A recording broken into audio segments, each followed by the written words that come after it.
A very good evening to all present. It's 6 p.m. and we are in the fourth session of Drishtikon 2.0. And we are halfway through our workshop. And so I wish, and I hope we don't need any introductions again. So I'm skipping the introduction part and moving on to the fourth session, which is actually an extension on what I was discussing in the second session, where I was talking about, and I left the second session with a question. Can anyone repeat? Can anyone just go back to what I was saying on the day 2 of the workshop? And I left the day 2 session with a question, and which is something which I will be dealing with today. Anyone?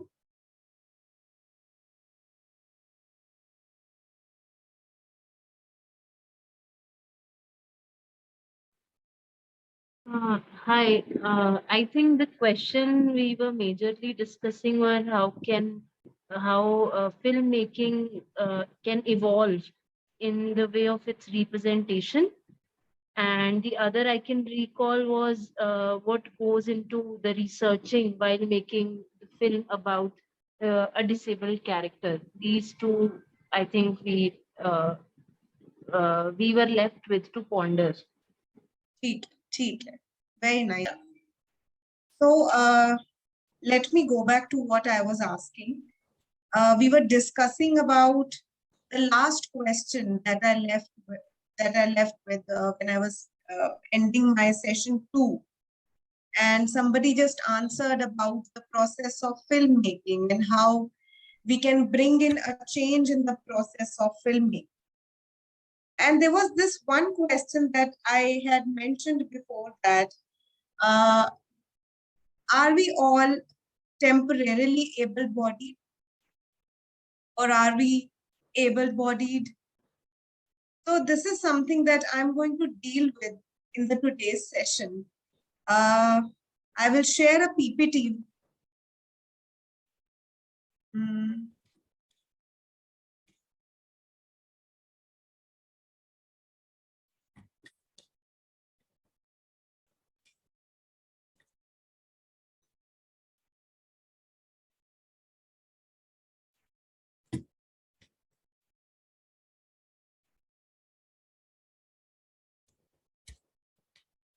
All right.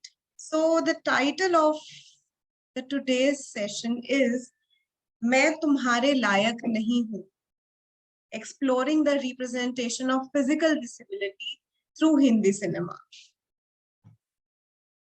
Now, before we move on to the question that I was putting forth, let us just do a small recap of session 3, where Priyam was talking about cultures of disablism and about disability and sexuality. She also talked about how melodramatic overtones in the films perpetuate the culture of disablism even further. She moved on to talk about caste identity and disability identity and how they intersect.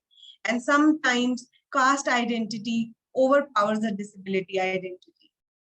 Then she also talked about the intersection of queer identity and disability identity, referring to Margarita with the straw. She also talked about the small comic interludes in the films like Judai, Golmaal, and etc. Then she moved on to talk about how songs and songlessness create an atmosphere of culture of disablism in a film, and how it take forward the culture of exclusion further. Now, when we talk about these cultures of disablism, let us again move back to the basics of disability and ability. Why do you think there is a culture of disablism around us? Anyone? Please go back to the basics of it And let us again be a little more candid about it. Anyone? Why do you feel that there is this power struggle between, who are abled and disabled? What is the what is the fundamental reason behind it?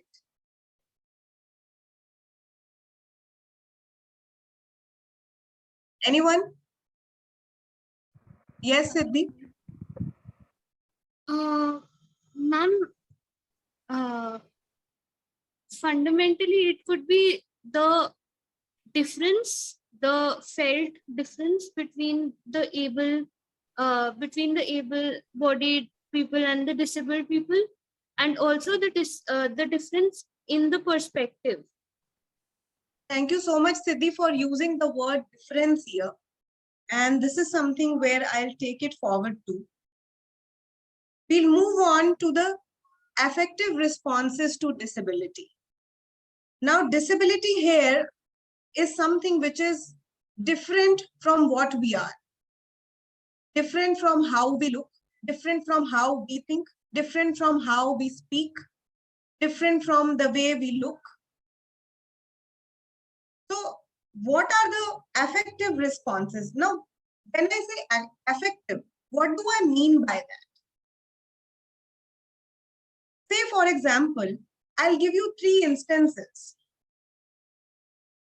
You enter a metro and somebody using a wheelchair who has cerebral palsy enters the metro, and you could see him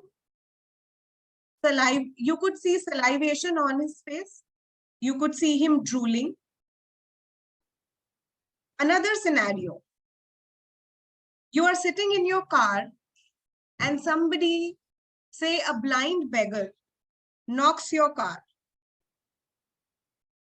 Third,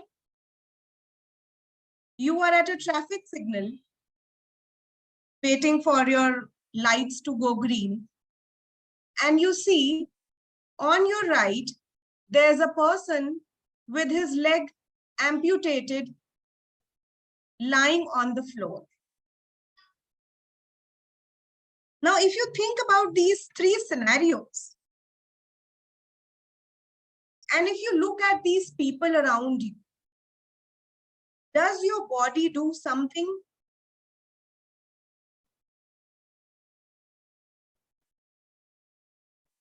Bruno Latour talks about how one should think about bodies, not as things or reified objects, but as processes in terms of what a body can do, its reactions, its impacts, capacities, and practices, and most fundamentally, how it affects and is affected. Now, when we look at these 3 scenarios, it's very interesting to see how, with the mere presence of the 3 people that we just discussed, did something in the able-bodied imaginary. What did it do? Sarah Ahmed writes that it is through the emotions or how we respond to objects and others that surfaces and boundaries are made. I and the we are shaped by and even take the shape of contact with others. So the first mere encounter between the two creates the binary of I and the other, right? So it's just the first visual contact between the two would do something in the able-bodied imaginary, in the able-bodied. And something which one can call the status quo. What is the status quo? Status quo around us would be something which is ableist, and where we try to rectify the disabilities, where we try to rectify the anomalies, where we want to hide the people who are disabled, where we want to shame the people who are disabled. So the status quo is something which we want something to be sanitized of these anomalies. And the moment you see a person who is different from you, your body does something. So the first visual encounter between the two could be the act of staring. Garland Thompson, in her book, How We Stare, talks about the disturbances in the visual status quo literally catch our eye, drawing us into a staring relationship with the startling sight. Staring is a more forceful form of looking than glancing, glimpsing, scanning, and the other forms of casual looking. Staring is profligate interest, stunned wonder, obsessive ocularity. We may gaze at what we desire, but we stare at what astonishes us. So it's that astonishment of the fact that somebody is different from us that catches our eye and leads to the experience of staring. Now, what is this act of staring? What can it do to a body? It can actually offer us an occasion to rethink the status quo. What is the status quo right now? It is an ableist status quo where we see majority of people who are abled, so-called abled. Again, I'm trying to problematize this term ability and able-bodied. So everyone around us, we assume that they are able-bodied. So staring is something where, we can shift our focus, at who we think we are not. Can you just give me a moment? Just a second, Priyam.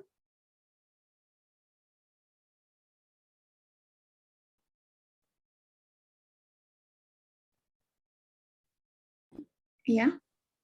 I just need to mute myself for just a minute. Sure. Yeah, just give me a minute.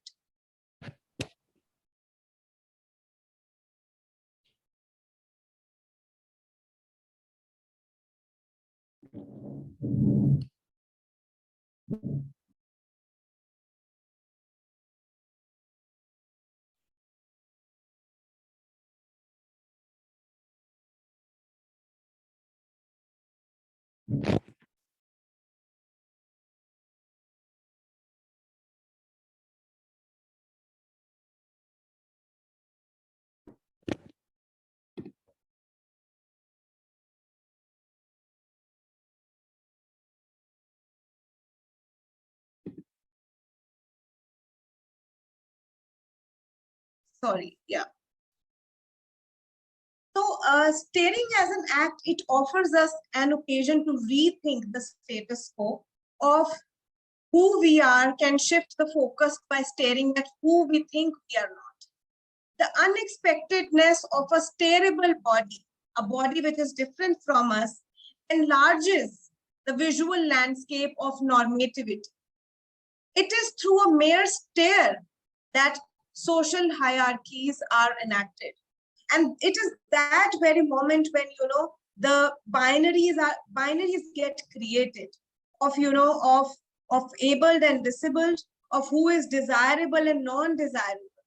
The so-called able-bodied imaginary desires as well as dreads unpredictable sides. Therefore, staring encounters are fraught with anxious contradictions. Arthur Cuesson would call the encounter between the able-bodied corponormative and the disabled person a primary scene of extreme anxiety. It could be based not only on power, but anxiety, dissonance, and disorder.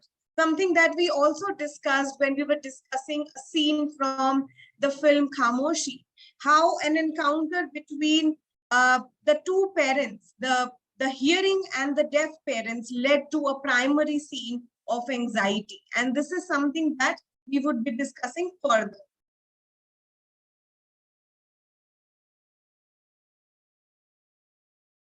So how does a disabled body affect the status quo? How does it stir a sort of an anxiety? And why does it do that? Anyone? Why do we feel that discomfort? The other day, Anna used a word discomfort. What is that discomfort? Can anyone just go a little further into their own bodies and talk about it? And please be candid about it, because this is something that we are trying to deconstruct here. Why do we feel all these emotions?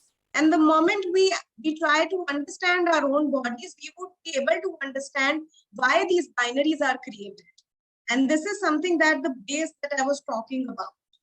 And this is something that gets, transferred and translated into other forms of, media and, and we would even go on to talk about how our different kind of professions are so full of these cultures of disablism. So anyone? Hi, Mansi. Hi, Garvita. I live with experiences of a rare disease. It's trigeminal neuralgia. So I use ice packs and hot baths. It relieves me. The pain is basically located to the face, to the scalp, and some parts of my neck. So, 2 to 3 months ago, I had to walk my nephew to a closest shop, and I took ice pack with me because I was in extreme pain, but then I love him, so I was like, I'll go with the ice pack. And there was staring. People gave me glances. Even my own family members asked me to not take the ice pack with me, but I have overcome those questions and stares. So this is one manner. Also, when I travel in the train, I always ask the workers for my RCTC that you can take money if you want, but I need ice. So can you please give me ice? And it takes half an hour to interact, and people give me looks. And so yeah, this is one experience. Thank you so much, Garvita, for sharing that and being very, very, very open and candid about it. Why do you feel the people would stare at you? Because there is that difference working. We feel that the needs of a disabled person is different, and that actually disturbs the status quo, because that would mean, trying to build a system that also includes their needs, which is something that pushes them into uncertainty, which again makes them anxious. That is what I feel. Thank you so much, Debapriya, for using the word disturbance here and the word disturb here. Garvita, you were saying something. Yes, so people have started to bring their neck pillows while traveling in the train. Nobody knows the concept of ice pack. I mean, most of the time, even when I was in the hostel, I used to fill it with cold water because there was no ice available. So, and people were there, even my friends were there in the line to fill their water bottles, and I'm filling that ice pack. And they used to give me that looks because there is no idea of the concept, and then it is out of the normalcy. There is a culture of normalcy and it is out of it. So that's there. Thank you so much for that, Garvita and Debapriya. So we came across two words here. One is disturbance, disturbing the status quo. And the other one is the difference. So what does a difference do to the status quo? It disturbs the status quo, and there are a few feelings. There are a few feelings that get translated into our bodies. What are these feelings? Bill Hughes, in one of his essays, talks about three emotions. Three emotions, that of fear, pity, and disgust, that one could feel one here I mean by the so-called able-bodied would feel towards the disabled.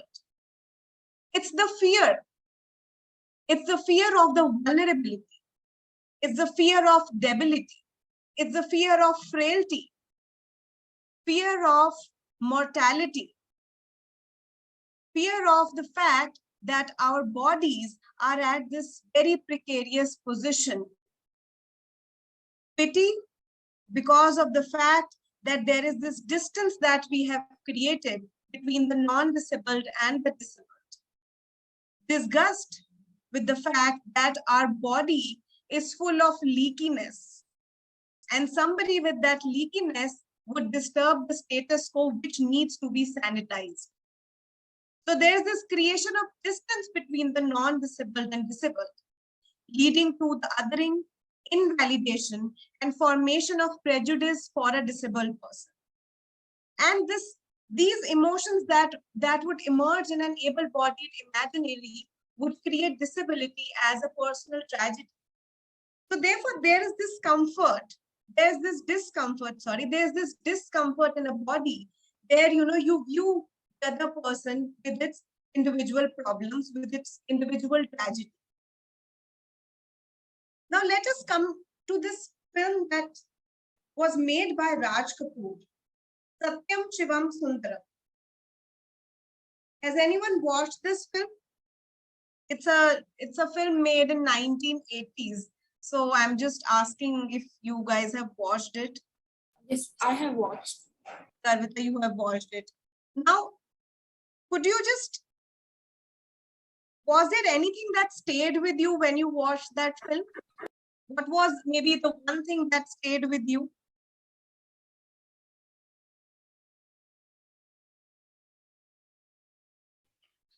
Because it's a film full of the melodramatic elements.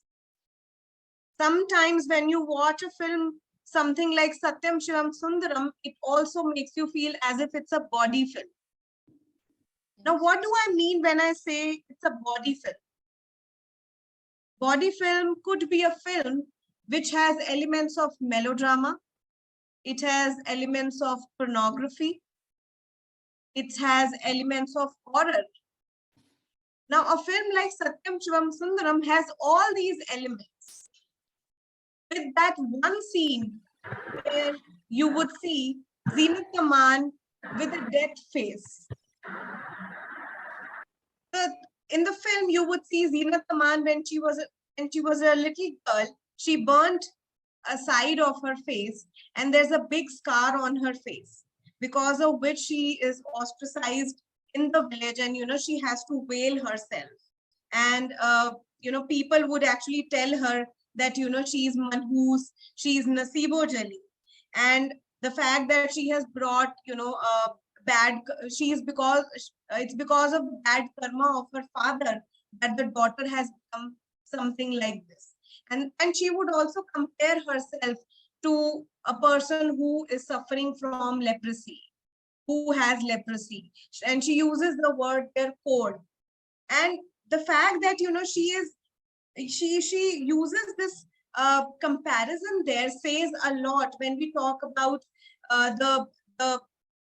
the way leprosy spread in India, and how the people who had leprosy, but the fact the way they were stigmatized and ostracized, and it was because it was thought that it's communicable, and the moment you would come in contact with the person, you would also get contaminated with leprosy. So it had a huge stigma in India when you talk about leprosy, and she compares her facial disfigurement with that of leprosy. So one can understand the effect of her facial disfigurement on the non-disabled imaginary, and how she was stigmatized and ostracized in the village. So she also uses, and I'm reading a sentence from my slides here. It says, and she calls herself मैं अभागन मनहूस नसीबो जली, आज तक दुख ही दिया है मैंने सबको, फिर क्यों मेरे मन में प्यार पैदा कर रहे हो. So she is asking God, and she is questioning God about the fact that why she is she's feeling attracted towards this scientist, this architect who has come into the village, and she's feeling attracted towards him. मेरी बदनसीबी की छाया बाबूजी पर मत पड़ने दो, वो सुखी नहीं होंगे मेरे करीब आकर, उन्हें कुछ हो गया तो. And the film is very dramatic in its ways, where there's this usage of visuals there, when she's the fact when she's veiled, when she has veiled her face, she's shown as this woman who is in a very desirable, in a very with that kind of body, very desirable body. And the moment her face is revealed, she takes a different form there. She different form in a way that she would suddenly become this figure of self-pity there. So there's this contradictions in the film when you watch the film, and it's a very interesting film when we talk about how facial disfigurement can cause stigma and ostracization. Now there's another film that I wish to look at. This is Kuhn Beriman. Has anyone watched this film? Again, it's a film made in 1980s. Yes, I have. So, can you just tell me what happens after the accident? After that incident in the pond? I watched it a very long time ago, but I do remember that it's the kind of a film that foregrounds the idea of Rekha's passivity with her disfigurement or with her accident. And then later on, there is a second half where she sort of, in one sense, beautifies herself, quote unquote. Yes. And the man falls for her this time around. This is what I recall. So when we are introduced to Rekha in the first half of the film, she's a very kind of she's a very, what should I say? A very docile, naive. Docile, and not the idea of, let us say, for want of a better word, beauty. Beauty, yeah. And this gets her into a kind of a vulnerable position vis-a-vis the scheming husband and the mistress. Yes. And they sort of they are responsible for her. They plan that accident. If I remember correctly. They plan it. They plan that accident. So she's in a very vulnerable position, coupled with, let us say, bad looks. Yeah. And and then the whole film revolves around the idea of her suddenly getting a very glamorized look, and this time the man will fall for the glamorized look. Yes, and definitely. She gets her revenge. That is the loose storyline. Yeah. Thank you so much, Ifat, for that. Now, if you look at this film, it's very interesting how it brings forth this entire question of what is beauty. So in the first half of the film, you see Rekha as a dark complexioned girl with a she has a facial mark on one of her cheeks. And why this person played by Kabir Bedi marries Rekha is because, she is a rich woman and she is the only heir to her father's property. Yes. Yeah. So he marries her just because of the fact that she has so much property with her. And then Kabir Bedi with his girlfriend plans a murder. They actually wanted to murder her, but eventually she is saved by a fisherman. So what they do, they take her to a pond and it's full of crocodiles, and they push her into the pond, and she is thrown into the pond, and later you would see that she is lying at a beach, and she has a facial disfigurement on one of her cheeks there. And later she gets plastic surgery, and she suddenly would get a new look, quote unquote new look here, with a fresh fair complexion. She is no more a dark complexioned girl, and this new look would also give her that kind of confidence that she did not have before. So the kind of the confidence that she would get because of her new look, because of her new body, because of her new face, is something which gets problematized here. What are the notions of beauty? What are the notions of ugliness? What are the notions of freakishness? So all these elements could be analyzed when we look at a film like Satyam Chivam Sundaram and a film like Kuhn Beriman. Now from here, I would like to move on to a film which is a very recent one. It's called Chapak. Now, Chapak talks about uh, acid attack acid attack survivor Malti and her life after when she has been attacked, and she has filed a petition in the court to basically ban the this sale of acid, uh, the sale of acid from the counters, and sorry. And its acid attack is a form of gender violence, and how gender violence, gender-based violence could actually, create a form of disability. And when you go back to the 21 disabilities, which is given in the acts also, so acid attack has been newly included in the number of disabilities, the 21 disabilities.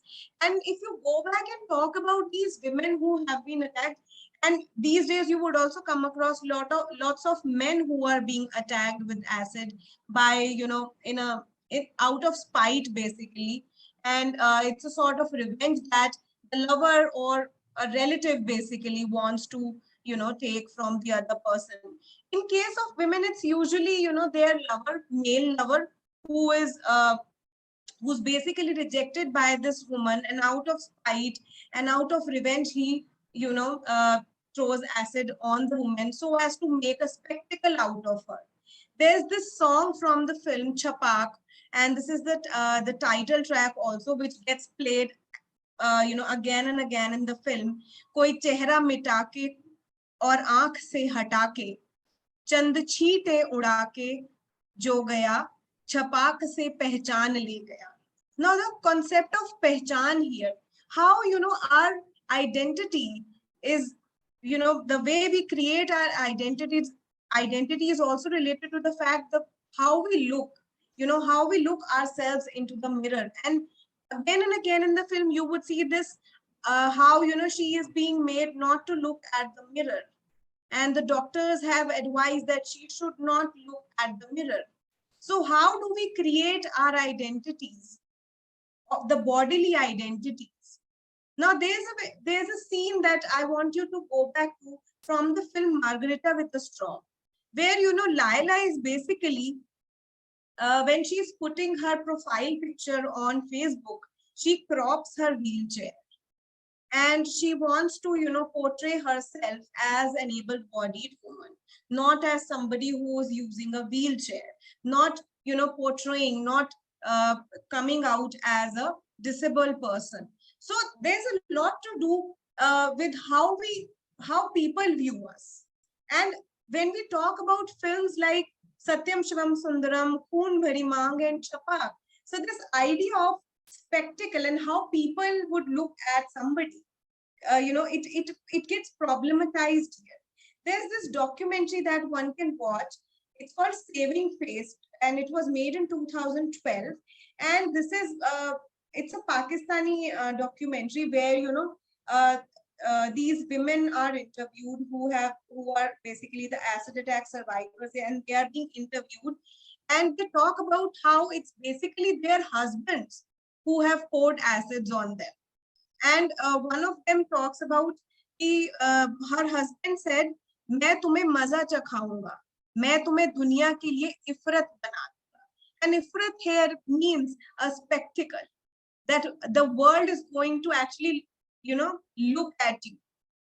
So there's this idea of look atness, and this something could be read with in association with when Rosemary Collins talks about the idea of freak shows, how this idea of circus was created, and people who were different, people who had different physical disabilities, and their bodies were different, how they were created as a part of an exhibition in a show like a freak show. And it got marketed on those ideas that people would come and see these different people, and how they are a spectacle for the world to see. Now, when we talk about these ideas of how are, this woman whose identity suddenly, traverses from being an able-bodied person to a disabled person. These women, when, they are attacked with acid, at times they have lost their eyesight, at times they have lost their hearing abilities, and a lot of women had to get their ears reconstructed, their nose reconstructed, their eyes reconstructed. So what happens when, somebody traverses this boundary of, abled and disabled? One of my friends, in the month of October, so it's a small anecdote that I wish to share here. He was at a petrol pump in Orissa, and he was just out of his work, and he was going to home, just, checking his phone, and suddenly that petrol pump blasted. Now, he's a very close friend of mine, and I was also texting him just an hour before that blast. And 2 days later, I get to know uh, that something like this has happened, and his phone is not reachable, and we could not locate him. He was admitted to a hospital in Orissa, and there, we got to know from there that his entire right side of the body got burned, and he lost one of his eyes in that accident. So now he's using an artificial eye, and he has burn marks on the right side of his body. And with this incident, one is reminded of how precarious our bodies are, how vulnerable our bodies are. So it takes a very fraction of second to traverse that boundary of being abled and disabled. He's dealing with, his eyesight issues in one of his eyes. He is able to see from his left eye, although he has like lots of small glass pieces in his eye. Even today, he has that. So he has to constantly go and get surgeries after like every 1.5 months. He has a small surgery to get those glass pieces out from his eye. But this incident made me wonder, do we actually call ourselves as able-bodied? Or are we actually living in a bubble? Because the moment somebody has an accident so severe, your identity would change. And the fact that you always call yourself as able-bodied. So the movement from able to being disabled is quite a lot. So there's this person, Robert F. Murphy, and he writes in his autobiography, The Damaged Self.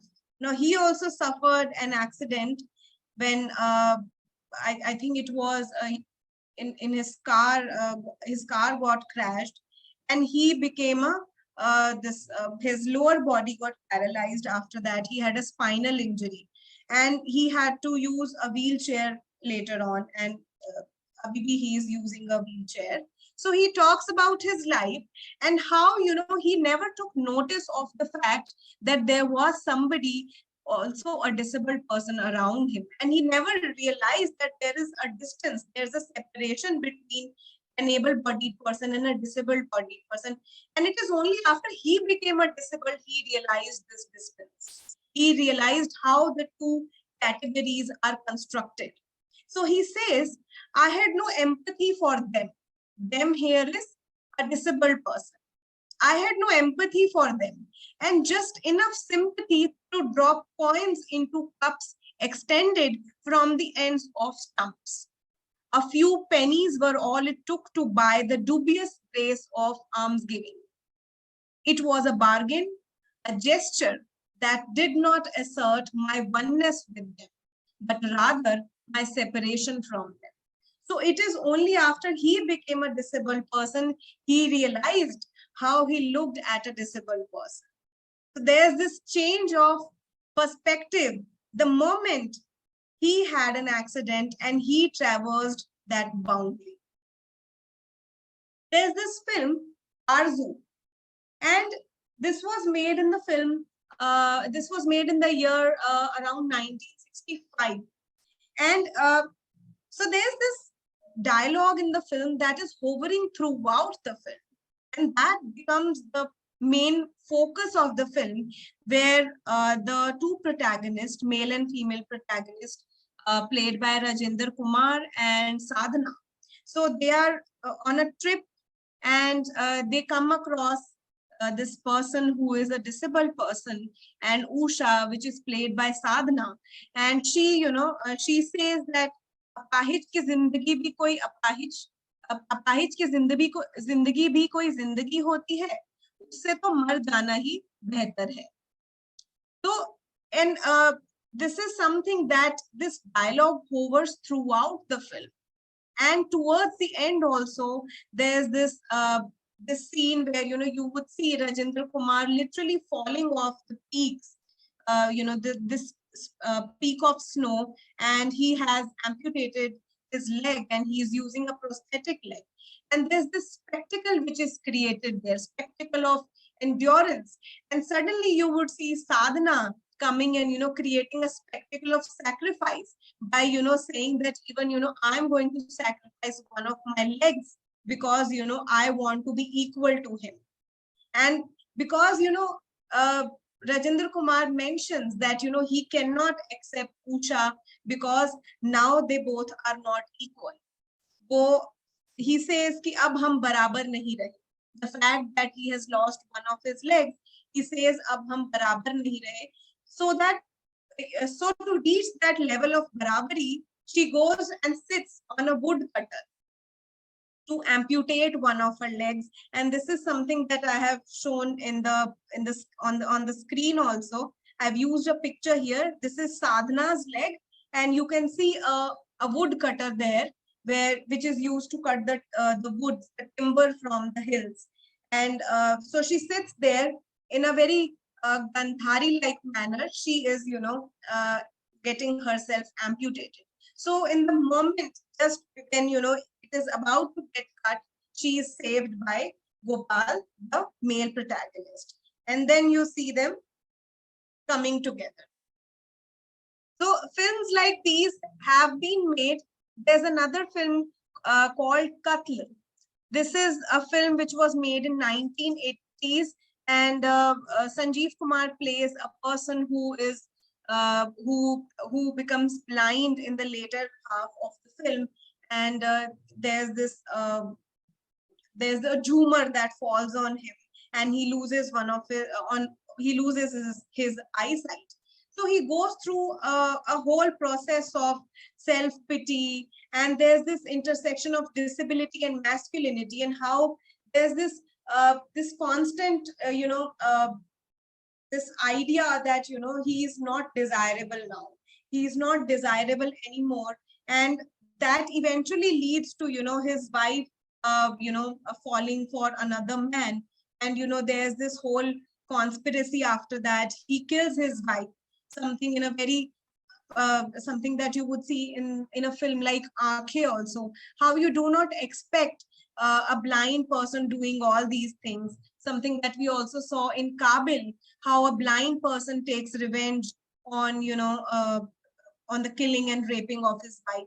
So you see a blind man here plotting the murder of his wife because she has an extramarital affair. So basically disrupting this whole idea of what blindness is and how a blind person should be in a society. So something like this one can see in Cutling. Now similar feelings you would also see in a film like Chandni. Like Chandni, where there's this character of Rohit, who is basically his lower body gets paralyzed after an accident, and Chandni and Rohit are lovers. But later, when he is like paralyzed, he tells Chandni that she should just go away from his life, as now they are not equals. So this idea of equals is basically something that one can look at. And these are the lines that he says. I'm reading from the screen. This is something that he tells Chandni. He says, विश्वास तो मुझे अपने आप पे नहीं रहा, मैं वो नहीं रहा जिससे तुमने प्यार किया था. So the adjectives that he uses for himself are kamzor, nisahai, apang. And later he also pours his heart out to his brother-in-law, and he says, when he has asked Chandni to go away and to leave him alone, he is sitting in a very mellow in his bedroom. He's sitting in a very mellow atmosphere, and he says, अगर उसके लिए कोई लड़ सकता था वो मैं था, कोई उसका सहारा बन सकता था, उसका हाथ पकड़ सकता था, वो मैं था. जब तक मैं अपने पांव पे खड़ा था उसके लिए ढाल बना हुआ था, लेकिन आज वो ढाल टूट गई है. मैं क्या हूं आज? एक आधा अधूरा अपाहिज जो खुद सहारे के बिना कुछ नहीं कर सकता. So this change of identity, when somebody goes through an accident at the prime of their life. If somebody is a disabled from the birth itself, and somebody who has a congenital disability, it's a different way of living life.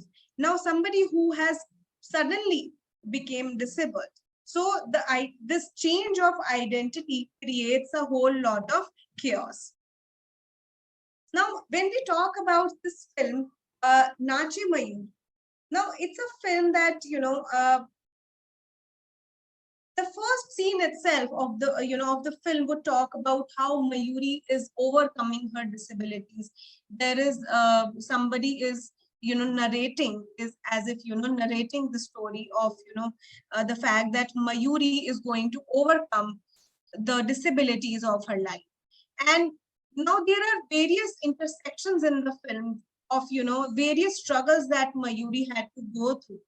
First of all, Mayuri, the fact that she loved to dance, coming out as a classical dancer became a whole lot of problem in a family which is very conservative about sending their daughters to a dancing school.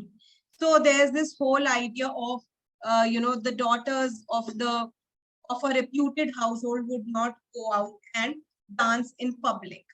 So then Mayuri hides all these things from her mother, and her mother is not aware of the fact that she's going out and dancing and learning how to dance.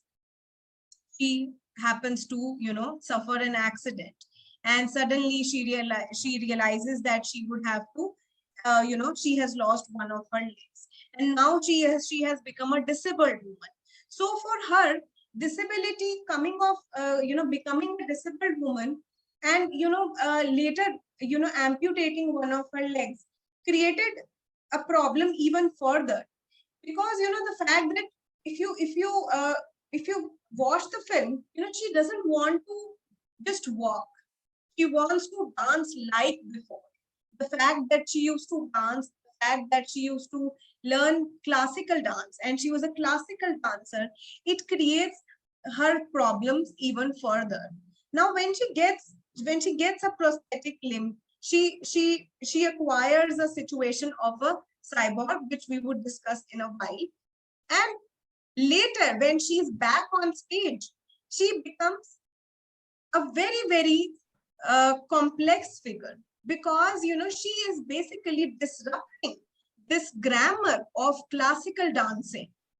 Now if you go back to Natya Shastra, you will read that a nartaki cannot be and should not be a disabled person. So somebody who is a dancer, somebody who is performing classical dancing, according to Natya Shastra, according to the grammars of classical dancing cannot be a disabled dancer. So Mayuri, the moment she enters the stage, she disrupts this grammar of classical dancing. She disrupts this idea of what is classical in classical dancing. Now, what happens to a body when somebody is using a prosthetic limb or an assistive device? Donna Reeve writes, what happens to the body when prosthetic devices, assistance aids, and like enter the equation? For someone with a visual impairment, a long white cane can enable them to negotiate, build the environment. The cane is not simply an object, but becomes an additional tactile organ, providing feedback on objects and surfaces at ground level. Similarly, wheelchair users describe how chair becomes a part of them. So a prosthetic when used should become a part of the body. Now, how does it become a part of the body? It takes a lot of efforts for a prosthetic limb to become a part of a body. And I'm going to show you a scene here. Let me show you a scene from Nache Mayuri, where her limb is basically getting aligned to her body.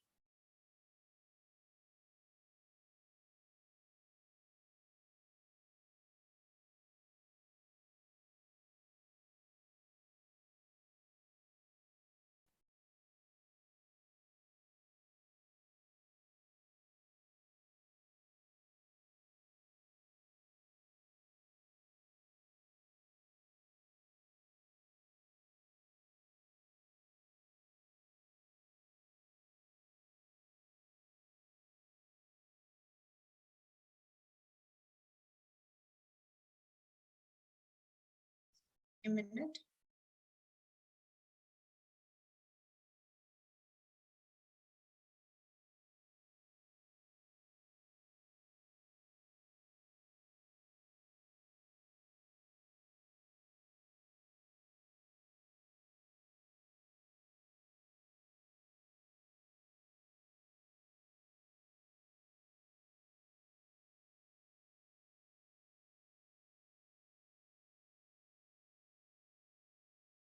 Priyam, can you help me out with this?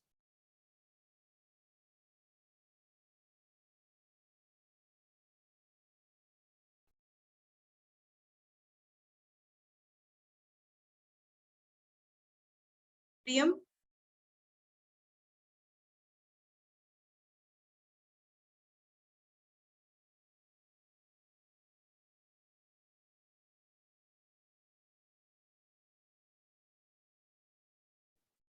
Yeah. Yeah, can you help me out with this? I think there is. Share screen. I did that. I think I need to open it. No. Open the video already. Wait. I think I had not opened that folder before. Okay. While you're doing the share screen, do the share sound and optimize video.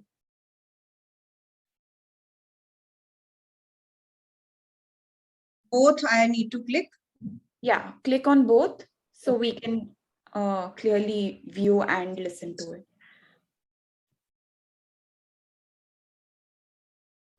Which of the videos are you choosing? I'm choosing that. Okay.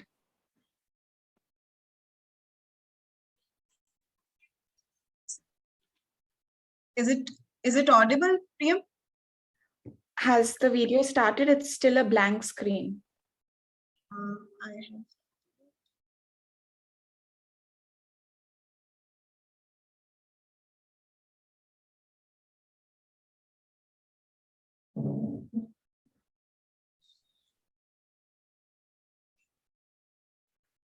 Is it visible now?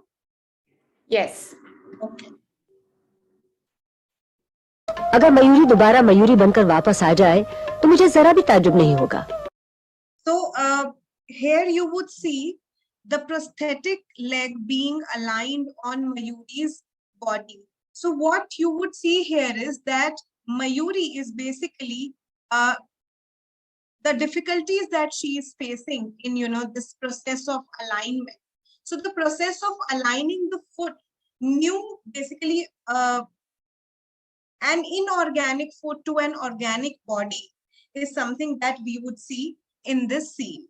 And the fact that she would feel a lot of pain, there's a lot of pain that she goes through, so she would go through a lot of physiotherapy sessions also, and the process is long. So a film like Nache Mayuri was able to basically portray all these aspects of aligning a it was not showing Mayuri overcoming her disability just like that in a fraction of scene, but actually going through that entire process of aligning a new inorganic foot to her body. बसंती की चिट्ठी से पता चला है कि वो इलाज के लिए जयपुर गई है। वहाँ के डॉक्टर उसे नया पैर देने की कोशिश कर रहे हैं। नया पैर? Impossible.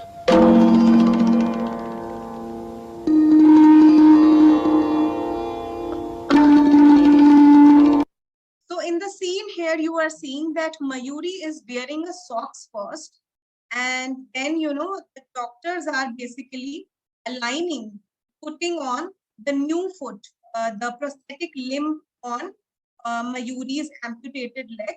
On the back, you are looking at Govinda, who is Mayuri's servant who is traveling with her. And on the right and on the left, you are looking at two doctors who are basically helping out Mayuri. खड़ी हो जाइए। पैर सीधा कीजिए।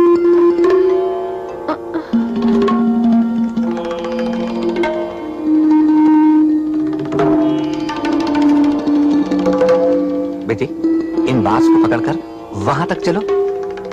चलो।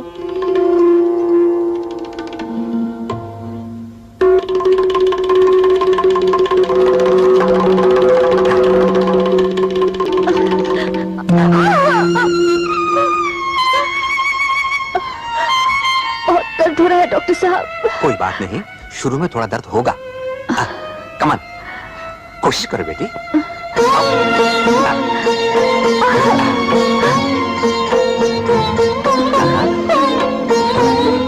चलो चलो।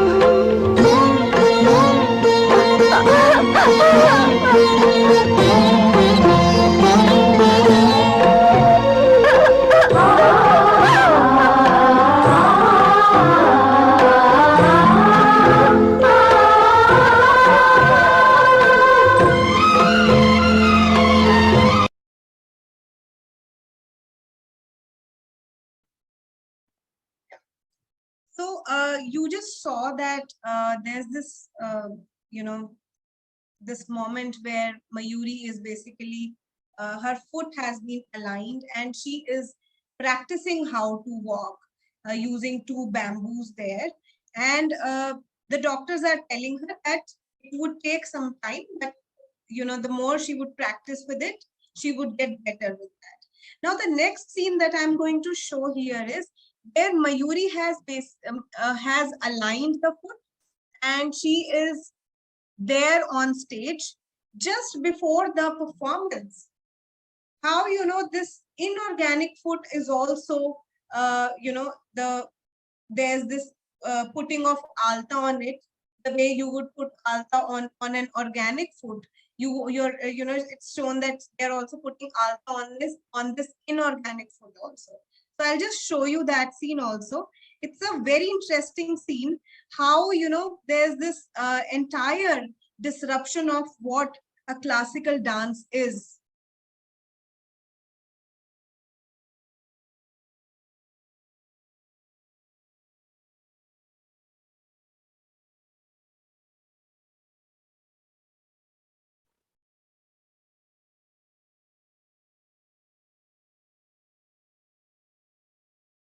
Priyam, can you see it?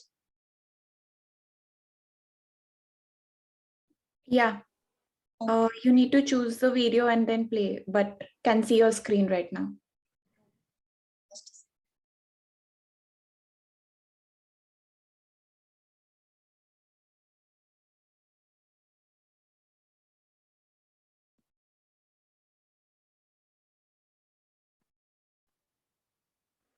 Is it, can you see it now?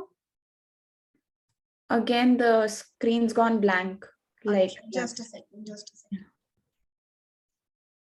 Let me open that video on the back. Maybe. Yeah.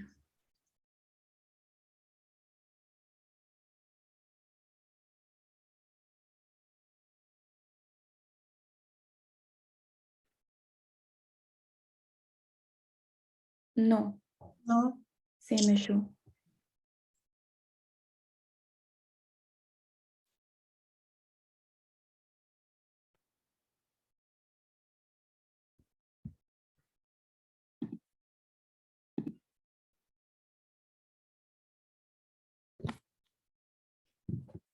Already open the video and then share screen. That is what I'm trying now.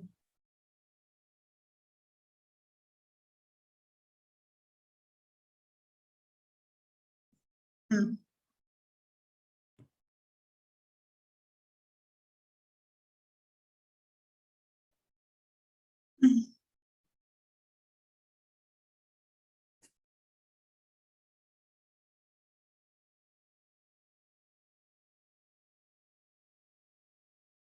I think there is some issue with. It's okay. I'll skip this bit and maybe. Okay. Yeah, it's okay. So I'll just go back to my PPT.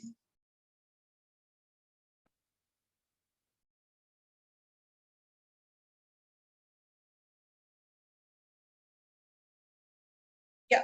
So there was this scene that I had wanted to discuss where, Mayuri is putting Alta on her prosthetic limb also before going on to stage. So, there's this disruption of what, the way one could see classical dancing as, and what classical dancing is all about, and how body perfection is also promoted in a text like Natya Shastra, how it talks about that there is only this how it talks about how Nartak and Nartakis are not allowed to be disabled, and they need to have perfect bodies, perfect dancing bodies, who could do the mudras and everything in that perfect manner. So there is this, when Mayuri enters the stage, she basically stirs an anxiety in that, again, when we go back to the word status quo, that there's this status quo of how classical dancing is seen as. It's an ableist domain, and she is disrupting that with her performance there. Although when she goes on to perform, if you look at it, it would not appear that she's a disabled dancer. So that again creates a problem of how prosthetics could actually bring back this idea of cure, something that we discussed in the second lecture also and third lecture also, how this idea of cure is constantly there when we talk about disabilities, how we need to rectify the disabilities and anomalies. So with prosthetics, that idea also comes along with it. Now with alignment, the process of alignment of prosthesis is experiential and has to be monitored on the basis of comfort of the person with the disability. Something that you saw in this scene where, Mayuri was feeling that kind of pain when, the foot was being aligned and when she was walking. And Stephen Kurzman talks about how there is no language for this. So there's no vocabulary of how you would translate that aspect of pain, how you would translate how you are feeling with a prosthetic limb. He says, and Kevin here is one of his patients who had come to him with an amputated leg. He says, what Kevin meant was, there is no shared language available with which amputees and prosthetists can communicate about aligning or using a prosthesis. Kevin's comment indicates the importance of communication in the prosthetics clinic, and implicitly the importance of amputees' subjective experience in the process of alignment. When we talk about subjectivity here, it's very important how we look at this figure of Mayuri, because Mayuri here is played by Sudha Chandran. Sudha Chandran is basically playing herself in the film. It's actually her biopic. So when we talk about the subjective experience, she has undergone that subjective experience of pain. She has undergone this experience of communicating herself to the doctors, to the prosthetists. And in one of the scenes in the film, she says that for her, it's not walking. For her, it's about dancing. And the fact that if she could be able to dance, I think that is what the experience of prosthesis was for her. Otherwise, she said she doesn't need a prosthetic limb. If she cannot dance, she doesn't need a prosthetic limb. So when Kurzman is writing about how amputees need to communicate their needs, this is also something which gets translated in the film, which the scene I could not show, where, you know, Mayuri was basically telling the doctor that you need to create a specific foot for me so that I could have very specific ankle movements. And they would create a specific foot for her in the workshop. Now, the workshop scene was also there. There is some issue with my working on this laptop where I'm not able to show you the scene. I am a little overwhelmed with this online mode, so I cannot open that scene there. Maybe I'll move on. Now, when we talk about prosthetics, it's important to understand how with the prosthetic, this boundary of organic and inorganic is getting blurred. This boundary of abled and disabled getting blurred. Physical and non-physical getting transgressed. Now, Donna Haraway talks about this figure of cyborg. Now, Mayuri could be seen as a cyborg with that prosthetic limb. Donna Haraway says that a cyborg is a cybernetic organism, a hybrid of machine and organism, a creature of social reality, as well as a creature of fiction. And she goes on to say, we would all be chimeras, theorized and fabricated hybrids of machines and organisms. In short, we would all be cyborgs. The cyborg is our ontology. It gives us our politics. Now, when we talk about cyborgs, it also, you know, blurs these hierarchies of who is disabled and who is not disabled. So this traversing of boundary could also be seen as a new mode of resistance and recoupling, according to Haraway, which would undermine the implicit hierarchies within these dualisms of abled and disabled. This theoretical approach raises further questions about who is meant to be called human. And from there, we move on to another question of, is it possible for everyone to become a cyborg? It was possible for Mayuri to become a cyborg because of the fact that she had those resources with her. She belonged to an upper caste Hindu family. She had a servant with her, and her grandmother had, you know, mortgaged the house so that she could get a prosthetic limb. And because of all these resources, she was able to get a prosthetic limb, right? But there are characters in the films that you would see who could not afford to become a cyborg because of their economical constraints, because of their geographical locations and other things. And Tobin Cybers, you know, rightly puts it here when he says that Haraway's cyborgs are spunky, irreverent, and sexy. They accept with glee the ability to transgress old boundaries between machine and animal, male and female, mind and body. However, Haraway is so preoccupied with power and ability that she forgets what disability is. Prostheses always increase the cyborg's abilities. They are a source only of new powers, never of problems. The cyborg is always more than human and never risks to be seen as subhuman. To put it simply, the cyborg is not disabled.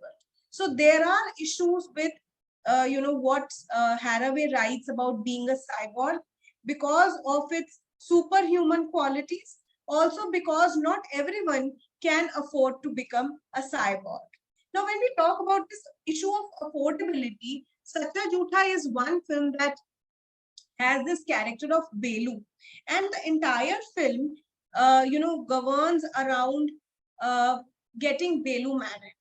And Belu is a person who is using crutches to watch. She cannot afford a wheelchair because of economical constraints. Where Renu in film Majboor, played by Farida Jalal, the brother is being played by Amitabh Bachchan, where Renu uses a wheelchair, although both of them have similar disabilities, both of them have polio, but Belu cannot afford a wheelchair, whereas Renu is able to afford a wheelchair in the film. And both of them, if you compare the two characters, Belu and Renu, they are these sisters of the heroes, and both of them, are at the marriageable age. But Renu's marriage is not talked about in the film. Renu comes across an independent woman where she has progressive thoughts about, how a woman needs to operate in a society where her thoughts are not just governed by marriage and wifehood and being somebody's mother. So she talks, about having a financial security. She talks about how she would like to go out and, maybe work and earn for herself. But Belu, because of her situation, coming from an economically low background, she could not afford a wheelchair. She is using crutches, and she is an orphan where Renu has a proper house. Her brother is working as a receptionist at a five-star hotel. So you see all these differences between the two positions of these two women, and the affordability comes across. So for Belu, she is using an assistive dog. So she could be seen as a potential cyborg, using an assistive dog, and creating a hybrid of human and animal there. So she has a dog called Moti there. And Moti is somebody, again, one could also analyze Moti coming across as a male figure who's, basically saving her from the goons at times, and, protecting her from getting molested. So again, there is this idea of, a male figure coming out and saving Belu from the this eyes of the men around her. So again, there would be some problem with the link, so I'm not playing the link. It's available on YouTube. The first scene itself of Sacha Jhutha talks about this idea of getting Belu married, and how, this narrative moves forward. And there's this song in the film which is constantly played. A few of you who have seen the film would remember. The song was like "Meri Pyari Bahaniya Banegi Dulhaniya." So the song is played throughout the film because the focus of the film is getting this physically disabled sister married and choosing the best groom for her. Now, when we talk about marriage and, physical disability, one can actually look at the film Guru. And in my last lecture also, I was discussing Guru and how Mani Ratnam is able to talk about these issues where, these are very intricate issues of somebody, dealing with multiple sclerosis on daily basis. So this gets, basically, it's portrayed in the film where, Meenu talks about living without multiple sclerosis for just 3 days. And she also talks about how she's constantly in pain. She would go on to talk about this issue of privacy, raise the issue of privacy about, how she wets her bed at times, and somebody has to change her clothes because, she has wet her bed in the morning. And she also tells Sham, which is played by Madhavan, she tells him that, if you marry me, then, you would have to sleep on the same bed. And so these are some issues that were never. So So these were some issues that were never spoken about in a film before, where she would go on to talk about these very personal details and this idea of what is a body living with debility and frailty throughout. And in those moments also, she is able to talk about her desires, her aspirations of getting married, of being, financially secured. And in one of the scenes when she says she would like to buy shares of Guru's company. So Sham, and that's a very beautiful scene where Sham would say, Tum, as in, how come you are talking about these things? So coming that from her becomes as a surprise to him that, somebody who is dealing with multiple sclerosis is actually thinking on these lines. So Susan Wendell talks about this idea of pain, and she talks about, and she herself is, she has multiple sclerosis, and she has written her own accounts on, how pain is basically something that gives you an awareness of your body. So she writes, and I'm reading from the slide, at the very least, we must recognize the awareness of the body is often awareness of pain, discomfort, or physical difficulty. Since people with disabilities collectively have a great deal of knowledge about these aspects of bodily experience, they should be major contributors to our cultural understandings of the body. So it's actually the people with disabilities who can actually contribute in this field about, what do you mean when you say this is an abled body, this is a beautiful body, this is an ugly body. So who are the contributors? Who are these people who are assigning these labels? Then she also goes on to talk about how she has learned to accept her disabilities, her limitations. And this is something we also see in Meenu's character also. She accepts her situation. She accepts her limitations, that this is something that she would not be able to do. And she goes on to talk about them. And these are very beautiful scenes that have been created by Mani Ratnam. And even Susan Wendell would write about how that to devalue the body for this reason as in the multiple sclerosis, would be foolish, since it is the bodily changes and conditions that lead one to discover these strategies. The onset of illness, disability, or pain destroys the absence of the body to consciousness, described by Leder and others, and forces us to find conscious responses to new, often acute awareness of our bodies. Thus, the body itself takes us into and then beyond its sufferings and limitations. So there are moments when you would see Meenu talking about going beyond this idea of suffering and her limitations. And these scenes would, go on to talk about something that a film like Guzarish failed to do.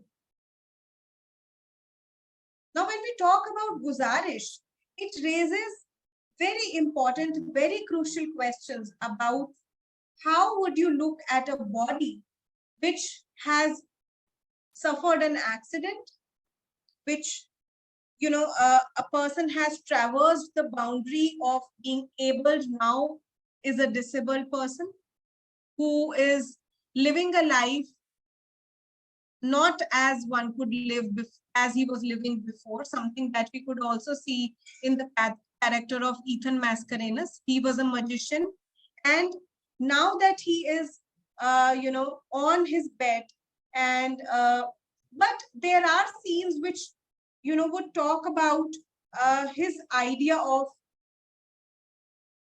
what is life worth, whether somebody who is a quadriplegic, whether his life is worth living or not. The film would raise issues about euthanasia, but it creates another problem there. It creates another problem there as it disrespects the people with disabilities. So this idea of assistive suicide, where he would go on to have a chat show where he would go on to talk to people about what he should be doing, whether, he should live or he should die. The fact that he goes on to talk about his disabilities with other quadriplegics also, and they tell him that, they feel that there are days when they are in pain, but there are also days when they are living a life free of pain, and they enjoy their life. There's a scene in the film, I wish I could show you that scene here, but there is some issue with my working on this laptop. And there's this scene where his lawyer Devyani and Sophia, the caretaker, the caregiver, are they are basically in an argument, and Devyani talks about how she has seen Ethan on a bed for 14 years, and now he must go because his condition is deteriorating. And Sophia is basically telling her that she is ready to take care of Ethan for the rest of her life. Now, when I try to compare, when one tries to compare the character of Meenu and Ethan, both would come across as people who are dealing with their the daily realities of their illnesses. But the way Meenu is able to handle her and the way she is able to talk about her multiple sclerosis, Ethan is shown again in that light of self-pity. And again, I would like to come back on this idea of who are the people sitting behind the cameras, who are the people sitting behind, who are writing these stories, and what kind of gaze they have towards a person who has a sort of disability, what kind of gaze they have towards a person with disability.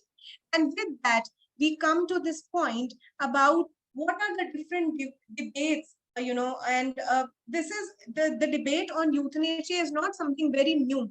It goes back to the Darwinian theory of evolution, how he talks about this people who are unfit, how they would not be a part of this evolutionary process. And then the same idea gets translated in Nazis euthanasia program, where these,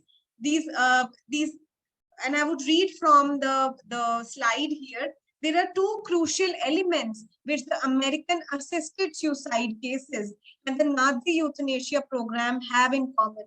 The first is the unquestioned assumption that physical or intellectual disability or mental illness can in themselves be the sole and inevitable cause of a person's life being considered not worth living.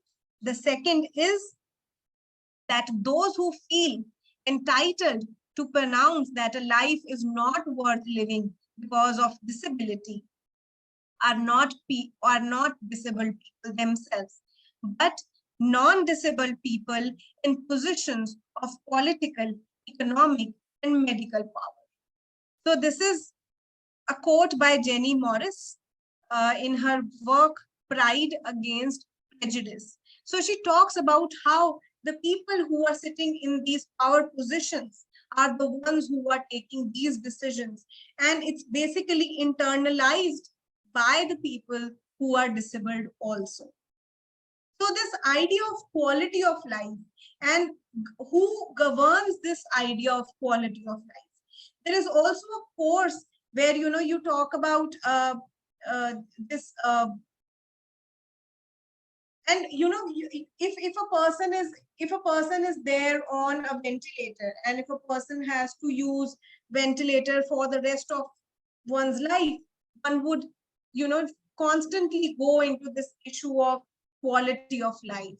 When we look at older people, when we look at people who are old, we would constantly talk about how what is their quality of life, if they have, say for example, some chronic illnesses, what if they have some sort of chronic impairments. So this idea of quality of life is decided by whom?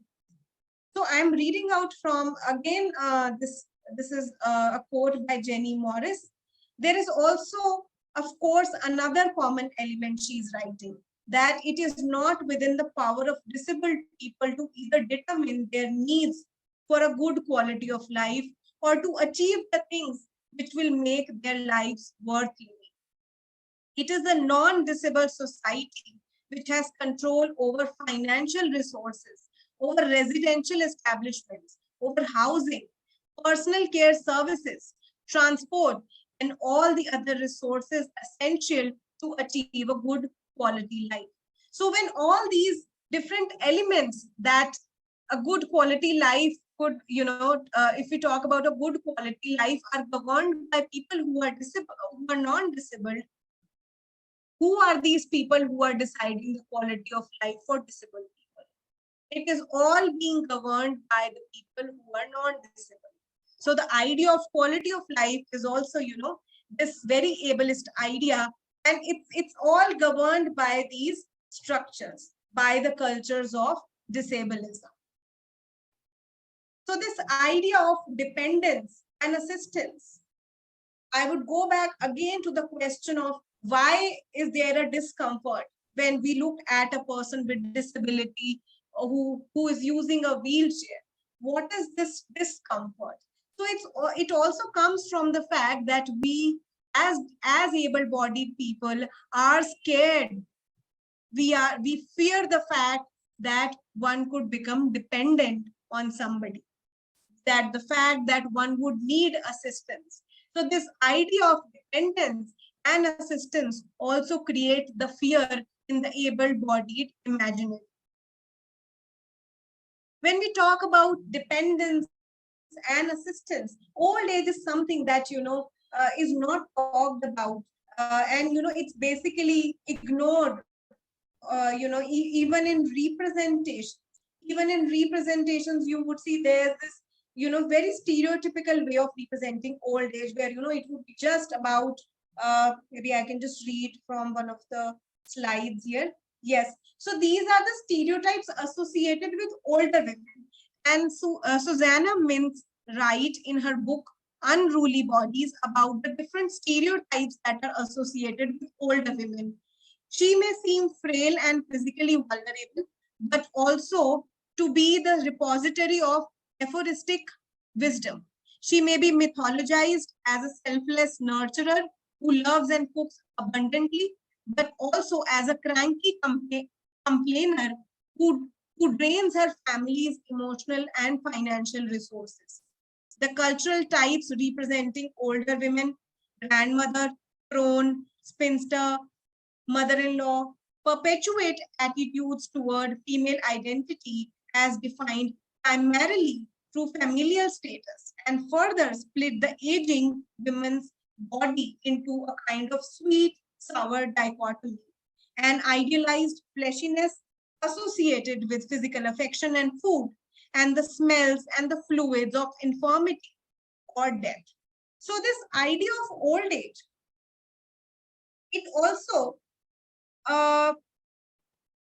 when we talk about, old people attaining second childhood, we must have heard this idea of, ये तो दोबारा बच्चे बन गए हैं. Are they actually second, are they actually going through this idea of second childhood? Anyone? I've been talking a lot. Maybe someone else can also share their views now. I think it comes from the idea that they need care when they are called old. They are not old, but elderly. So there is this,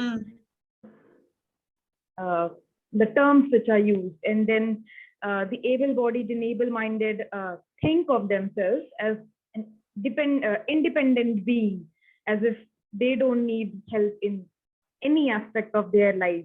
But the old people need help. They sometimes need help to get up from the bed when they are 90 or 95. And similarly, a child needs to be taught how to walk and how to touch.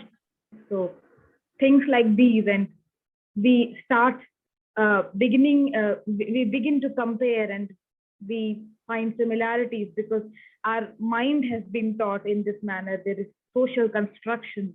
So these are the things. So do you think, are there any moments where they, disrupt this idea of second childhood? I think yes, because when you think in the manner, the child is not as emotionally intelligent as, say, my grandfather, but they ignore the fact that he is emotionally intelligent. I can learn from him because he is old, and there is this idea of retirement as well. Has been working in his life, or even if he was a farmer, so he's not working on the field. That's why the idea of what to say, the importance of his body has been reduced to the number of age, if it's 80 or 85. So there is reductionism of the importance of his existence, of the body, and the denial of he, she, or but your voice is not audible to me. Is it mine voice? Yes, ma'am.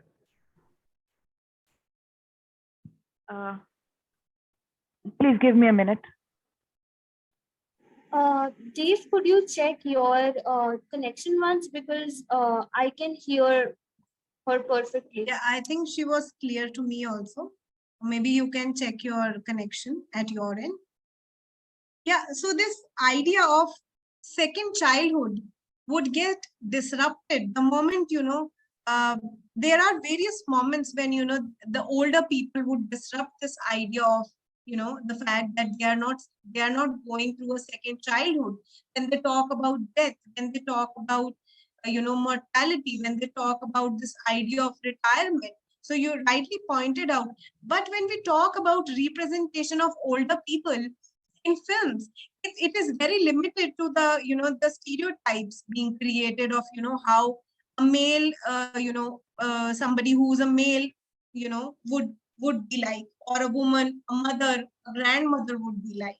So again, there's a lot of underrepresentation in the films when we talk about the old age and how old age has been represented in the films.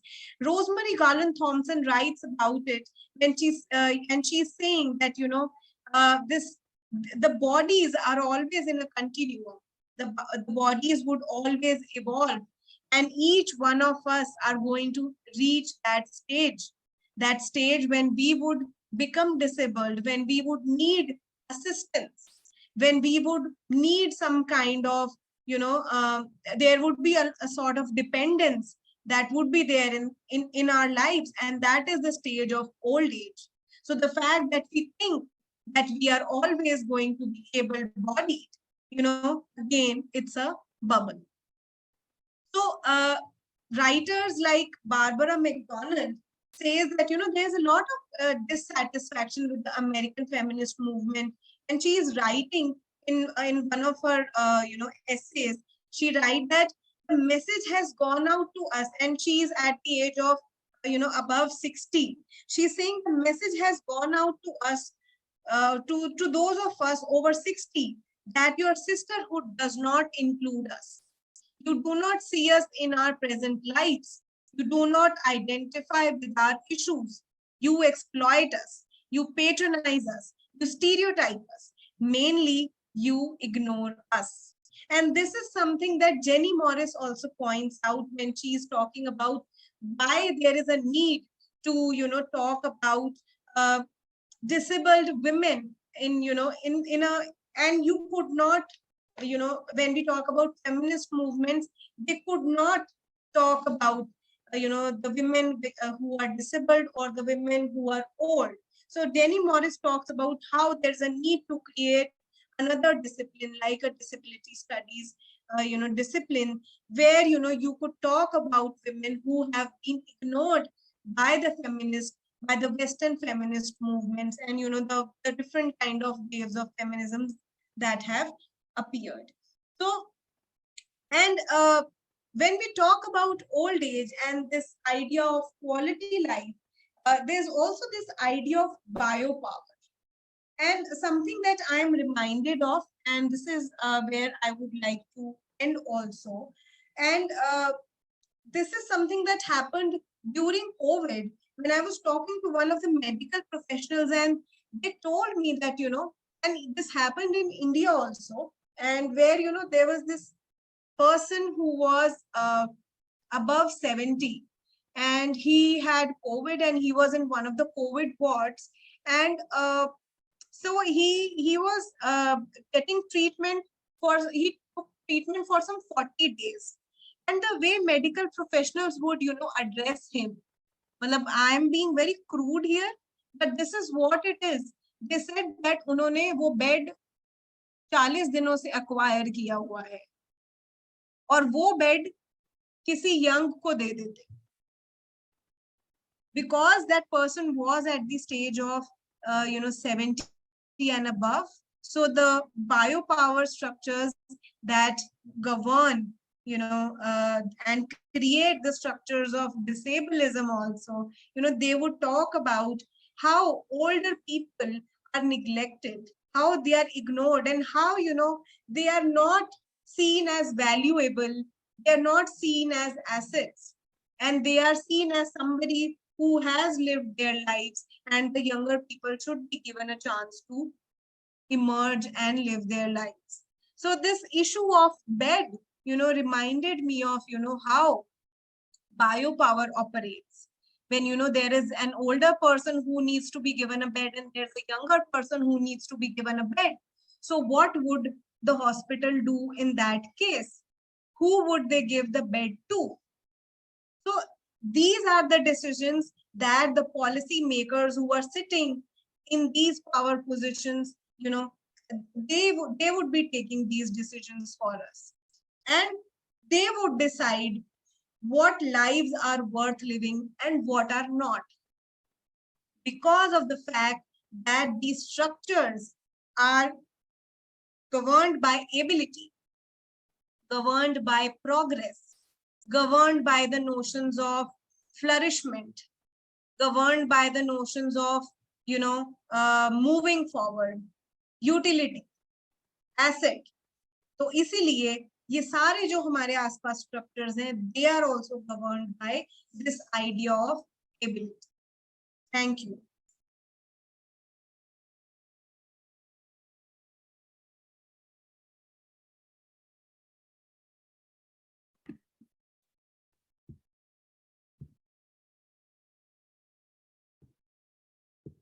Thank you so much, Mansi. So, okay, so we have some questions, and others, you can all feel free to write down your questions in the chat box.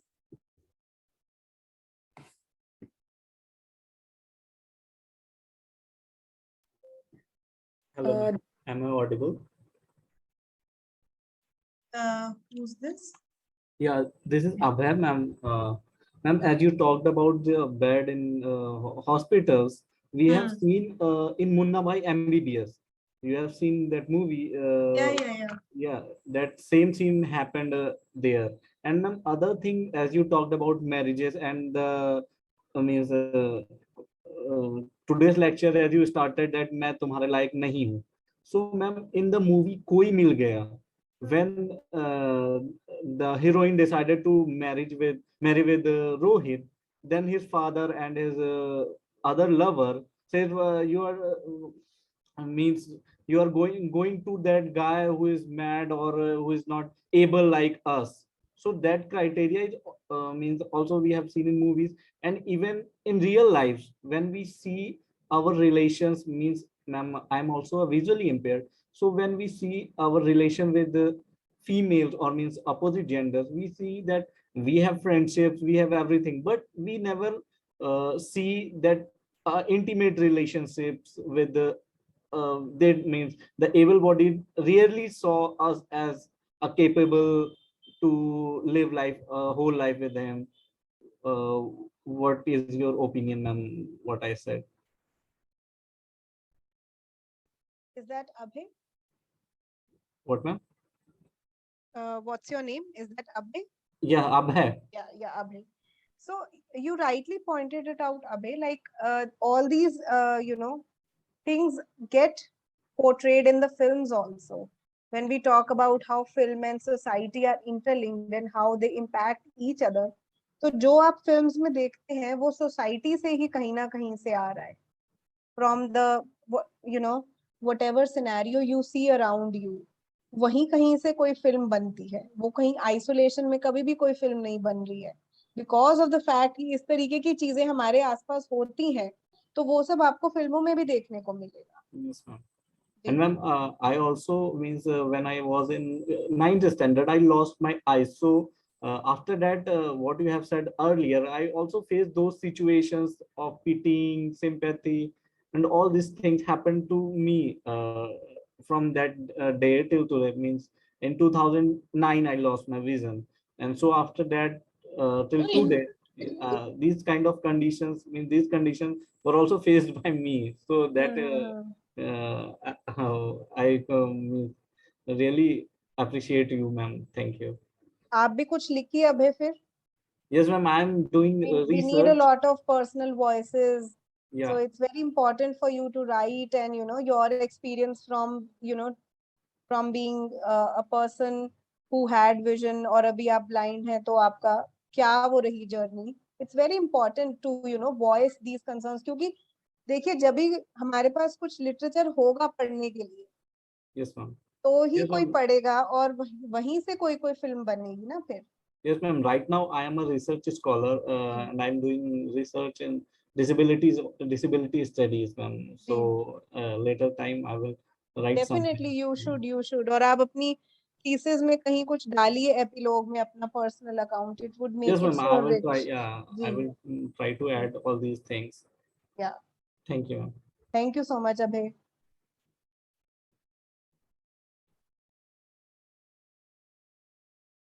Shall I read them out? The chat box. If you want me to read also, I can do that. So we have Kuljit's question there. Okay, what is he asking? In a market-driven society, is the notion of old age disability takes its cues from usability in a capitalist mode of production and consumption. What are your views on this? Definitely.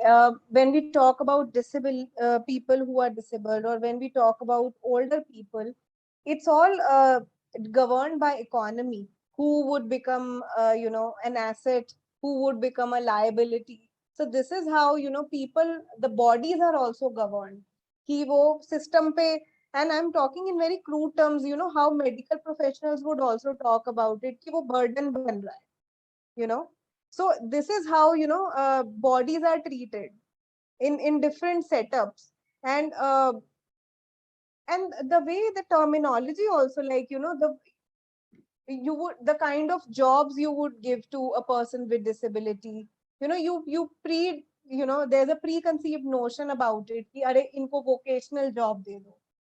So there's this idea of vocation also, which is associated with persons with disability, or this idea of having old age homes, this idea of कि older people को एक ही bracket में देखा जाना, representations कैसा है, undervalued है, underrepresented है, the way the fact that they are seen as asexual or at times seen as hypersexual. तो ये सभी चीजें जो हैं वो इकोनॉमी से ही ड्रिवन है. Great. So adding to the that question itself is Surbhi's question. Does this idea of usability also impact how we view women's unpaid care work for the elderly?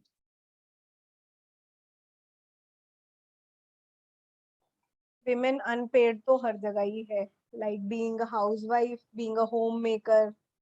So this idea of doing unpaid work, I think this is prevalent all over. And this idea of women in the position of caregivers becomes so prominent, which we will discuss tomorrow in the tomorrow's lecture when we talk about the people with intellectual disabilities and learning disabilities. This idea of a woman, a mother, or a sister in the caregiver position becomes very, very prominent in when we look at people with intellectual disabilities. We will discuss that in the tomorrow's lecture, Surbi. Yeah. So we have some hands also raised. Yeah, So definitely. press that. I We think there is Debapriya. I can see Debapriya. Hello, Mansi. Hi, Debapriya. Yeah, so my question is, if we, see disability from the point of view of power, can we say that patriarchy also views women as disabled, their bodies as disabled bodies, because that is why they think that they have the power to, just subjugate us, something of that sort, if I being politically correct? Definitely, Debapriya. If you go on to read Aristotle, the way he talks about women, and he very clearly uses the word, disabled there. And there are many more writings you can go on to read. Even feminist writers have, used this concept of, this idea of disability. And this is one of the reasons why we have a separate field today, like disability studies. If you can actually read writings of bell hooks where she uses this word of being a handicap, being a disabled, and it's very problematic there, and how they would at times say being a woman is like a disability. So this idea is throughout there. If you go on to feminist studies, अगर आप पढ़ें तो उसमें आपको जगह जगह इस तरीके के references मिलेंगे.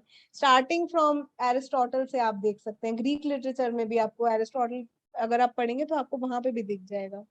So it has always been there. Like, therefore we have a field, emerging this way. Right. Thank you. Yeah.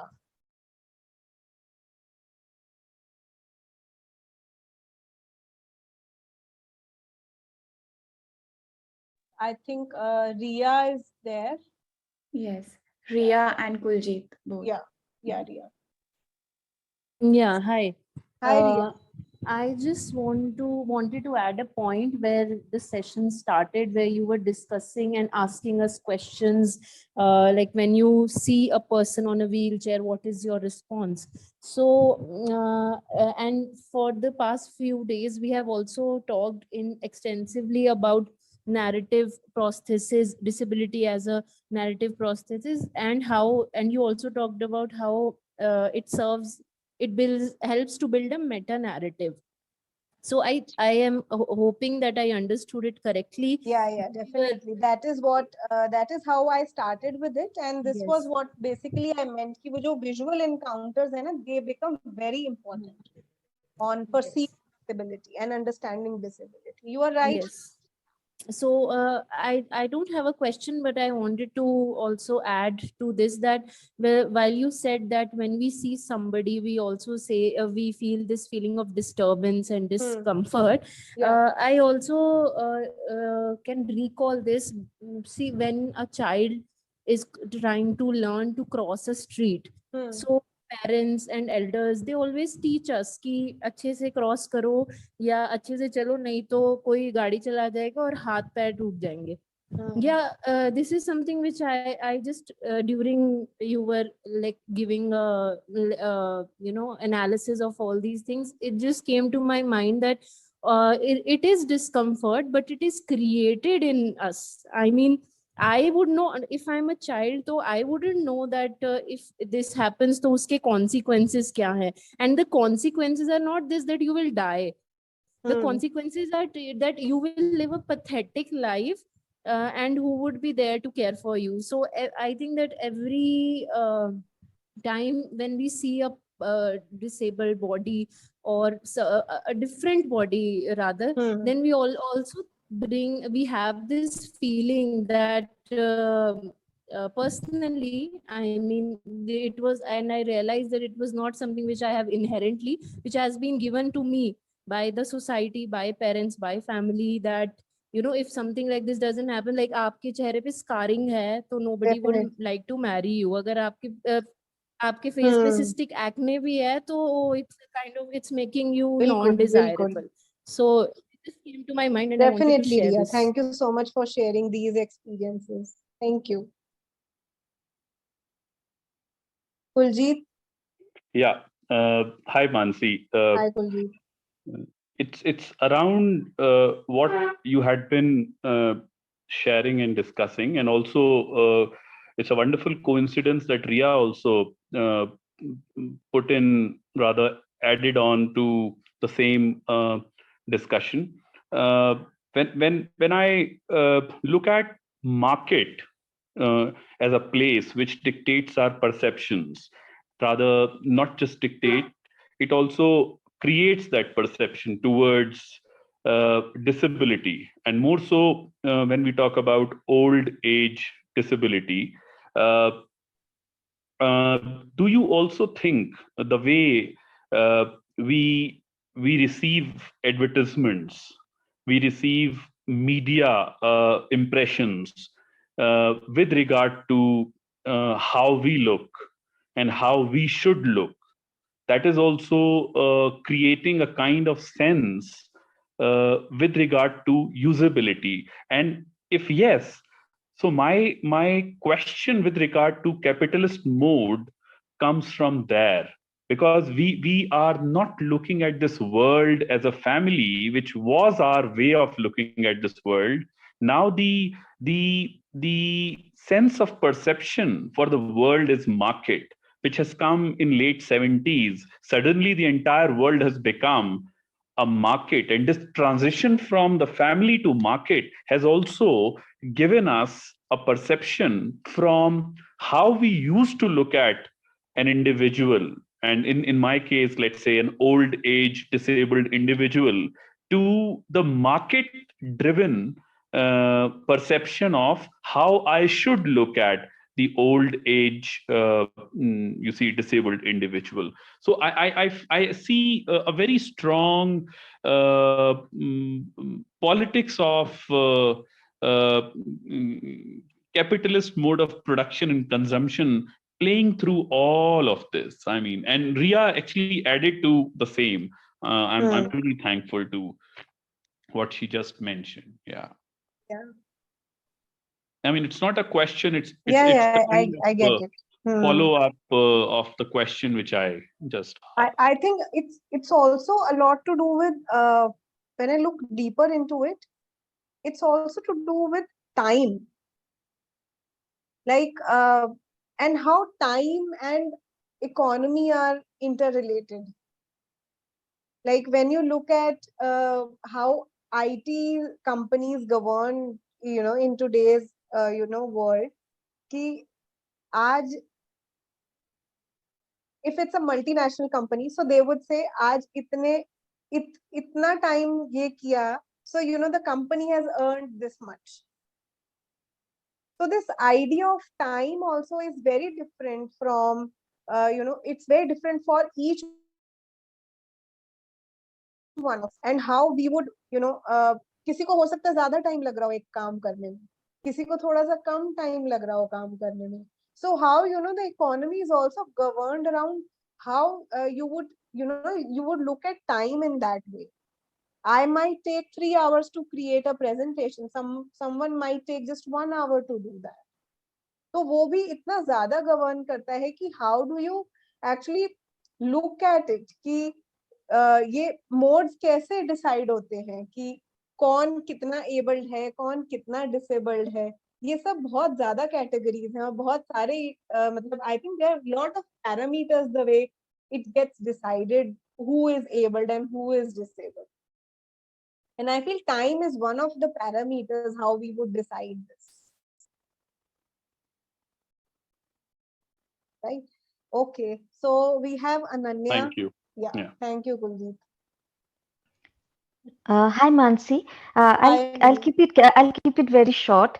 I couldn't help but recall perhaps in a same film where a visually impaired main protagonist is looked upon as somebody who requires assistance or help, in a similar strain, there are always this seer-like characters, maybe a sannyasi, somebody who has access to an unseen realm.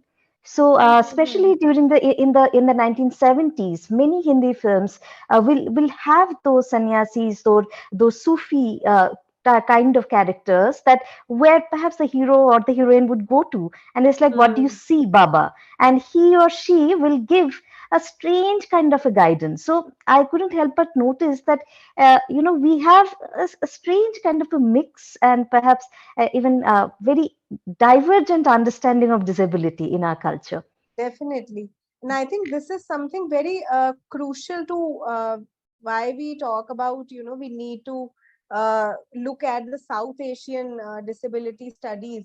Abhi, I was just reading yesterday also, suddenly, since you're pointing it out, this there's this figure, mystic figure also, Baba Vanga, I think, from China or some place, who talked about, Putin, how Putin is going to rule the entire world. And also talked about how, Putin would have this cancer-like disease and he would go mad because of that. And again, that person had some mystical powers and that person was blind. So that person is, worshipped. I'm forgetting which country that person belonged to. I think it is China. And how we associate blindness with some sort of, having the person who has blindness with some sort of mystical powers also at times. And you are right when, you talked about these uh, characters in the film, and this film called Cutling. There also there's this character to whom Sanjeev Kumar, he passes that character, on a daily routine, and that person is blind. And he sings, he's like a Peer Baba sitting there, like a Sufi Baba sitting there, and he's blind, and basically he is giving the words of wisdom. So how you also relate blindness with wisdom at times. So blindness acquires this very contradictory nature also at times. You would see blind characters, as artists in the film. So at times blindness is also related to art and, the different kind of crafts. And I think when you look at the women characters in the films, most of them are like, one of them would be, a sculptor, would be painting something, or some sort of, they would have some kind of, they would be indulged in some kind of art. Yes, precisely. I was also reminded of Satyajit Ray's documentary on Binod Behari Mukherjee, and it's also titled "The Inner Eye." Because he was a teacher and artist based in Shantiniketan, and that very naming of the documentary actually perhaps tells us that in our culture we do look at blindness very differently. Differently, Yes, So therefore, these are the things when the scholars are talking about why we need to look at disability studies in a very South Asian way. Then these are the issues that we are trying to plan. That there are ways when we have looked at deafness in a very different way. We have looked at blindness in a very different way. Just 2 days back, I was also reading, and I would just like to mention, Ananya, just 2 days back, I was reading a news article where this girl was born in a village in Uttar Pradesh, and she had 2 extra limbs, and she was considered a Swaroop of Devi, because Devi has multiple hands. So she was considered the Roop of Devi. However, if the same kid was born in a Western country, that kind of treatment would not have been given to that child. People are going and worshipping that girl now. So disabilities acquire a very different status in India at times when you go to these, rural settings. absolutely. Yeah. I think there was also a film called Deva Shishu, if I'm not wrong, which dealt with some of these, aspects of, Is disfigure. it a Hindi film? I have to check because I remember like getting a glimpse of it long time back, but Can you just repeat the name, Ananya? I think it's called Deva Shishu. ये विशेष. I'll check. Yeah. Thank you so much, Ananya. Thank you. Welcome. Thank you. Wonderful session. Thank you so much. Akshita. Yeah. Hi, Mansi. So probably I just want to give another perspective to the whole visual imagery that we have of disability is the whole the language that we use. So I currently work in an NGO where we work for inclusive education for children with disabilities in the rural areas of North Karnataka. So what we as an organization also try to do is the whole disability etiquette as well as the people first language. So I think language also kind of matters when it comes to film, the way we address these people. Like, we kind of, tell that, use people with visual impairment instead of blind. Yeah. So I think a lot of language also kind of plays in along with the visuals, because that kind of stays stuck with, us, kids here, then that is used, arey wo langda hai. So I think I would just add that the whole language perspective into visual and the way we address also kind of matters when it comes to the whole, portrayal of disability. So yeah, I just want to add that perspective. Yeah, definitely. And I think it's our not just films, in our daily lives also, the way we would address somebody. And this idea of Divyang, because how problematic this is, one needs to address that also. Yes, because I mean, it's kind of portrayed that they need help, whereas it's not seen that they are just as any one of us, and that their disability doesn't give them an identity. Like, it's not their identity. They are, so that's why the whole people first language, where we say person with a visual impairment, because the person comes first. Yeah. Then their disability, or we don't say disabled child, we say child with a disability, Child because the child comes first. Yeah. Thank you. Thanks a lot. Thanks. Srijita. Yes, ma'am. Hi. Hi, Srijita. Yeah, ma'am, my question is a very short one. I don't know whether it's that relevant, but it's just out of curiosity that I'm asking that, what is your perspective or your, like towards about the whole Paralympics, or the idea of Paralympics, or the Paralympic Games? I'm exploring this idea. I have no exact answers for this, whether we need to have a segregated section called Paralympics, or whether it could be a part of the larger Olympics. I mean, I'm still trying to study and analyze that bit. Maybe Priyam can answer it if she has any answer for that. I'm still reading on that, Srijita. Yeah. Okay. Priyam, would you like to add on that Paralympics bit?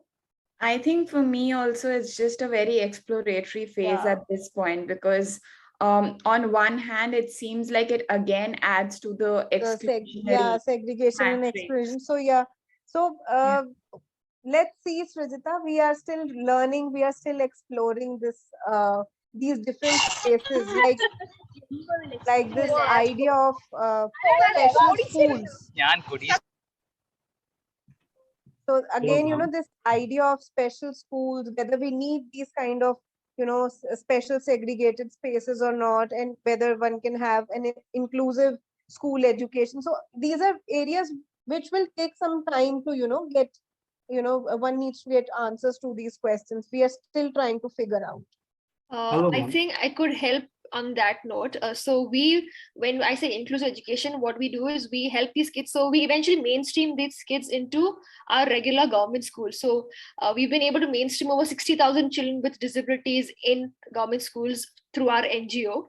So, and also we also have a person called Mr. Sunil Jain, who works in the whole sports field, where he kind of considers the Paralympics as a gimmick. He's like, it's not needed. He's like, it is just wo naam ke vaste, inke liye kuch karna hai, to we have Paralympics. Again, this idea of tokenism is there when we talk about Paralympics. And this terminology again, inke liye kuch karna hai. This word is very, very, problematic, and it again creates that binary ki inke liye kuch karna hai. It's not about sabke liye kuch karna hai, hamare liye kuch karna hai. It's inke liye kuch karna hai. So this distance again being created. Distance, and also the whole idea of these we are able body, we have to, kuch meherbani karna hai We inke have to upar. do something. Yeah. Definitely. Hello, ma'am. Yeah. Who's this? Sorry to, is it, ma'am? I'm Abhay.